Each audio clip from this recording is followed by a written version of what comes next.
welcome back to Interlochen High School. I'm up here with the fans. They seem to be having a good time. This is the Sideline 2015 preseason kickoff show. We're live here in the auditorium at University Christian. The guys, the ladies, the fans, all fired up.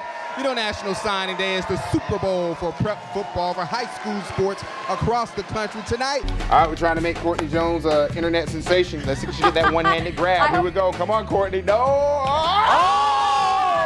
She just needed one try. Yeah! All right, the party's just getting started here from Osprey Plaza on the south side of Jacksonville. We are swooping with the Ospreys. They're taking on Robert Morris Wednesday night in the play-in game with the winner set to take on Duke. This is my friend Charles. He really loves the TV. Since 4 o'clock, he's been harassing me. You know I'm a Georgia fan, but he's a good guy. Coming up later in Sports Chat, Cushing will have our Sideline 2015 Week 10 Game of the Week coverage. I'll see you back at 7 on ABC 25. Yeah, guys, we're live here at Interlochen High School, the site of our prime time special tonight. And we've got all kind of cameras. We've got the jib, the hot shot. We've got some low-lying shots as well. As you can see behind me, some of the band, the cheerleaders, and we've got even have some fans out here who have signs, and we're encouraging all of the fans who are coming out tonight, spray paint your faces, bring your signs, because we want you to show your school pride. Now, I've been in Interlochen for the last 2 days, and these people are really fired up about this opportunity. And I talked to one business owner who says the opportunity for this city to be put on the big stage means more to this community than you could ever think or know. It's a different from the city life. I wouldn't say a big city. Florida doesn't have a lot of big cities. It's a slower pace and an easier pace out here. Welcome to Interlochen, a town with 2 traffic lights and people who've had to overcome some tough economic times over the years. It's one of the poorest counties in the state, so we struggle out here a little bit. The businesses struggle. Ruth Tilla Taylor owns the Poppy's restaurant here in Interlochen. We make all of our salads. We make all of our baked goods, and we just don't pop open cans and things like that. Taylor has owned Poppy's for 9 years, and she's been living here for 3 decades. Would you consider this a community where everybody knows everybody? You would think so, being so small, but as a business owner, I've been really surprised how I go to large gatherings and get-togethers, and I don't see a face that I recognize. And I go to the grocery store, do my shopping, and see all these faces that I don't know. Taylor says the town is starved for some positive attention, and being able to host our Sideline 2015 primetime preseason kickoff special is exactly what the people in this community need. The school is just pumped to no end, and the business owners that I've talked to and everything like that, everybody's really excited about it. It's not very often that Interlochen is probably put on the map for anything, and Putnam County in general put on the map for something good and positive. Taylor admits she wasn't coming to the Ultimate Game Day experience tonight, but after a little persuasion, yes. You have convinced me that I need to get out and support my community, and I think it's going to be a huge turnout. No doubt it will be a huge turnout out there. and we are expecting a huge turnout. They told me they're expecting more than 700 people to be out here tonight, and there it is first for you on your screen, just in case you haven't heard me say this every day for about 2 weeks now. The primetime special going down on WTLV 12 tonight at 8 o'clock, and Interlochen is just one of the schools that we'll be covering tonight during our primetime special. Back here live, as you can see, the band still doing their thing. I know you're saying, seems like it's going to be a whole lot of fun, but this is just a little small sample of what you're going to get tonight. That's the story for now. Coming up tonight, all new at 5:30, we'll talk about the Interlochen Rams, a team, a program that is ready to take the next step.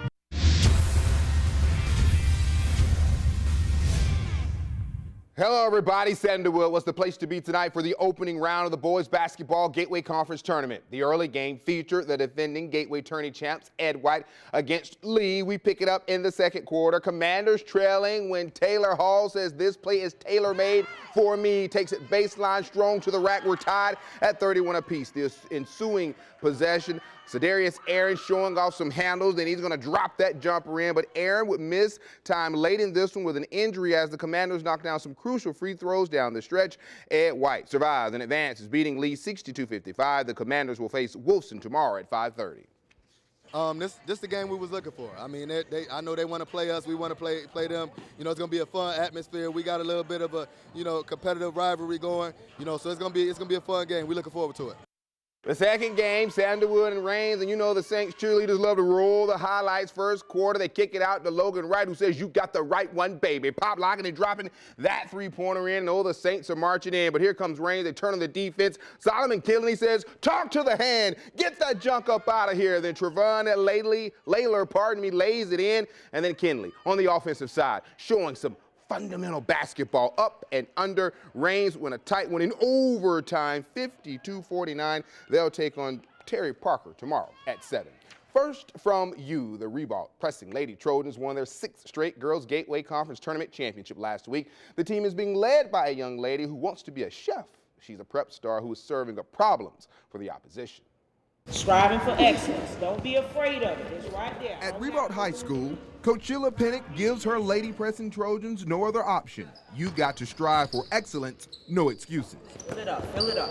Good job. Good job. Junior center / guard, Renaya Davis is an excellent player, one of the best prep girls basketball players in the country. Renaya is ranked in the nation, and her goal is definitely to go up on that bar. If she's 20th in the nation, she's trying to get into the top 10. Davis, who is a junior, leads the team in scoring, averaging just over 20 points per game. But what makes Renaya's game so sweet? At 6'1", she's got mad handles, she can create off the dribble, she's a fantastic passer, and she can stroke the three. I know if I was able to play, I would be excited to have a player like her on my team. Renaya isn't a woman of many words, but a true competitor. It's like a target is on your back every year. But when you win in games, it feels good to beat all the teams that want to beat you. Already enrolled in early college, Davis has a 3.8 GPA, and she's our athlete of the week. It's an accomplishment that I haven't done. I've been in Ribault for 3 years, and I've led the team in scoring each year, and it's a big accomplishment for me. I'm so excited for her because I've been hoping that she was able to get this award quite some time ago, so it's very special. No time is too late to achieve excellence.